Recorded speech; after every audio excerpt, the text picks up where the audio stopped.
सकाळ 9टारू लिंगराज को नीतिकांति संपूर्ण भाव बंद रही देखिपे ये बड़ू निजोगर सबू वरिष्ठ सेवायत माने कनिष्ठ सेवायत समस्ते ये बसी ठीक सिंहद्वार सामने कारण रही बड़ू निजोग जे पालिया बड़ू थे निजे कमलाकांत बड़ू ता सहित स्वार निजोग या भितर जो विवाद थिला से विवाद उग्र रूप नेला तापर नीतिकांति बंद आम सीधा सड़क कथा हवा कमलाकांत बड़ू सहित आज्ञा आपणकर आज पाली थिला कौन पाई कौन घटिला गर्भगृह रे कहीं नीतिकांति बंद देखो आज जेहेतु पवित्र बैशाख मास प्रथम सोमवार और बहुत यात्री मानकर दर्शनार्थी मान बहुत भीतर समागम थिला ये जो घटना आज जहाँ घटिला यहाँ गोटे योजनाबद्ध घटना और एक उद्देश्यमूलक घटना भाव में घटी कारण ठाकुर सेवा हूँ ठाकुर गर्भगृह महाप्रभुर लगी ओलागी सेवा हूँ पालिया बड़ूर सेवा अन्य कौन सेवार सेवकर हस्तक्षेप करार ना तो महाप्रभु महाप्रभुर लिंग क्षय होगापी कि प्रशासन निष्पत्ति अनुजाई गोटे घोड़ महाप्रभु रखा जाए जोटा कि महाप्रभु लिंग केमती क्षय न हो प्रशासन तरफ गोटे घोड़ रखाई चांदीर घोड़ जोटा कि ठाकुर को प्रोटेक्शन दि जाए से घोड़ को लगी और ओलागी केवल पालिया बड़ू ही कर व्यतीत अन्य कौन सेवक ताको लगी करें कि ओलागी करें आज तांकर जो स्वार निजोगर नारायण महापात्र हेमाद्री महापात्र तांको नेतृत्व में जीतू महापात्र एवं बग महापात्र एमती है कि 20 जन पिला आज जबरदस्ती ता भितर गोटे माने पशिले गोटे यात्री की दर्शन करेले एवं जबरदस्ती से घोड़टा को उठेवा को चेष्टा कले तेणु मु जेहेतु पालिया बड़ू मो दायित्व से जिनस मो मार्फत अच्छी मुझे बारण करली जे तुम्हें घोड़ देर हाथ मारनी से मो सहित बहुत युक्ति कले से 20-30 जन मत जीवन मारिदेवाई कि धमक देले कहले आम यहाँ आम जबरदस्ती उठेबू आम दर्शन करूँ तुम्हें किए से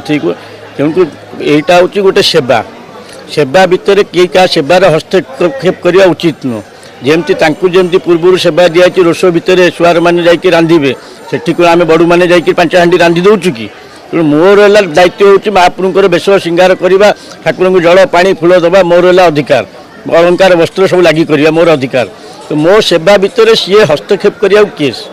तेणु सी हस्तक्षेप जेहेतु कर ए घटना को लेकिन नारायण महापात्र गत ट्रस्ट बोर्ड मीटिंग रे जिलापाल उपस्थित ट्रस्ट बोर्ड मीटिंग रे कहते जदि घोड़ न उठेब रक्तपात हो कथा आगुरी सूचना देते मीटिंग रे सभा भितर तेणु जहाँ कही से आज योजनाबद्ध भाव में 20-25 जन पिला आणिक मो सहित झमेला करें गंडगोल करें मत जीवन मारिदेवाई धमक देते तेणुक एपाई प्रशासन जेहेतु ये सेवाटा खाली मु करूनी प्रशासन भी जड़े चपरासी थिला से चपरासी प्रशासन तरफ अच्छी तेणु ठाकुर अलंकार उपर हाथ मारिक उठेकी नापी एक यहाँ गोटे ठाकुर अलंकार चोरी सहित सामान यहाँ तेणु या विरुद्ध में जदि प्रशासन कौन कार्यानुष्ठान ग्रहण न करती यही विरुद्ध में तो आम ताले नीति करूँ ना 20-25 जन जो सेवायत तांकर कौन पाली नथिला जो मैंने जाते पाली आज नथिला कि सेवा नथिला तो कौन कि जो नारायण महापात्र हेमाद्री महापात्र नेतृत्व में 25 जन जाते मंदिर में एत यात्री भितर विशृंखला सृष्टि कर गंडगोल कर जहाँकि से कही पूर्व ट्रस्ट बोर्ड रे जे रक्तपात हम तो से उद्देश्यमूलक भाव में आसी से आज झमेला करने की तेणुक आम शांतिपूर्वक भाव नीति बंद रखी प्रशासन या हस्तक्षेप कर जदि यार स्थायी समाधान न हुए ताले नीति आगु अनिर्दिष्ट काल बंद प्रशासन जानी एग्जीक्यूटिव अफिसर बर्तमान जोगाजोग करते विषय आईएसी सूचना देती घटना घटी प्रशासन को जनई प्रशासन आई पर्यंत आम सहित कौन जोगाजोग करना निश्चित भाव जेहेतु मो सेवा उपर हस्तक्षेप करें तेणु सेवा उपर हस्तक्षेप मुझे सेवार हस्तक्षेप करनी से मो सेवा उपर हस्तक्षेप करें मो सेवार हस्तक्षेप जो कर यार स्थायी समाधान जेपर्यंत न हो ठाकुर नीति बंद रही घोड़े आम से नहीं पढ़ाऊे कहले आम यहाँ घर को नहीं पढ़ेबू ताकू आमर 5 जन पिला एक कथा शुणिक जाकि छड़ेकी जबरदस्ती रखिलु आम तो ठाकुर को अलंकार घर को लेकर पलिया कथा भी कहीकि झमेला कर आम घोड़ी घर को नहीं जीव यहाँ ठाकुर प्रॉपर्टी अलंकार को तुम नापी कि तुम किए हाथ मारिया तुमको किए देला तेणु एंक विरुद्ध आगे दृढ़ कार्यानुष्ठान कर नीति करी निश्चित हम थाना निश्चित एफआईआर हम निश्चित भाव में कारण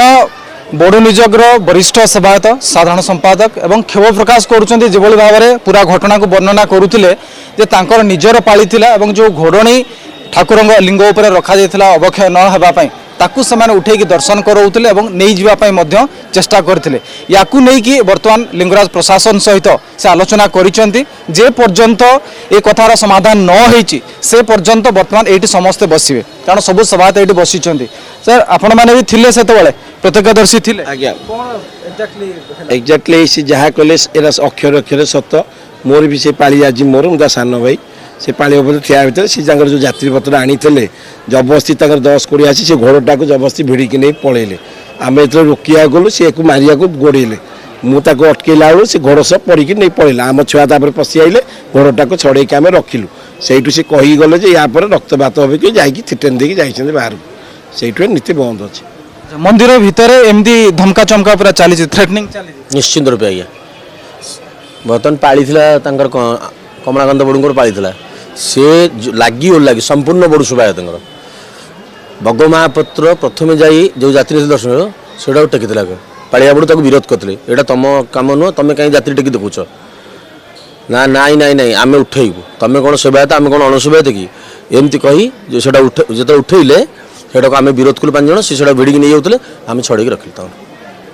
ନେଇ ଯାଉଥିଲେ ଏବଂ ତାକୁ ଛଡ଼େଇକି ରଖିଛନ୍ତି। କିନ୍ତୁ ବର୍ତ୍ତମାନ ସ୍ଥିତି ଗମ୍ଭୀର। ଏଭଳି ଅନେକ ବିବାଦ ଆମେ ଦେଖିଛୁ ଲିଙ୍ଗରାଜ ମନ୍ଦିର, କିନ୍ତୁ ଚଳିତ ଥର ବର୍ତ୍ତମାନର ସ୍ଥିତି ଟିକେ ଅଲଗା ପ୍ରକାର ଲାଗୁଛି। କାରଣ ଯେ ସାଧାରଣ ସମ୍ପାଦକଙ୍କ ସହିତ ସେମାନେ ମୁହାଁମୁହିଁ ହେବା ଇଏ ଗୋଟେ ଘଟଣାର ଅଲଗା ପ୍ରକାର ମୋଡ଼ ମଧ୍ୟ ଆସୁଛି ଏବଂ ସବୁ ବଡ଼ୁ ନିଯୋଗର ସେବାୟତ ମାନେ ଏଠି ବସିଛନ୍ତି ଏବଂ ଇଏ ଗୋଟେ ବହୁତ ବଡ଼ କଥା ଏବଂ ୟାକୁ ଲିଙ୍ଗରାଜ ପ୍ରଶାସନ ସହିତ ସରକାର ମଧ୍ୟ ଗୁରୁତ୍ୱ ଭାବରେ ନେବା ଦରକାର। ଯଦି ଆଜି ନୀତି ବନ୍ଦ ହେଲା ଆଗାମୀ କାଲି ପରଦିନ ଏଭଳି ଭାବରେ ମଧ୍ୟ କଣ୍ଟିନ୍ୟୁ କରିପାରେ, ତେଣୁ ତୁରନ୍ତ ଏହାର ଗୋଟେ ସମାଧାନ ନିଶ୍ଚିତ ଭାବରେ ଆସିବା ଦରକାର।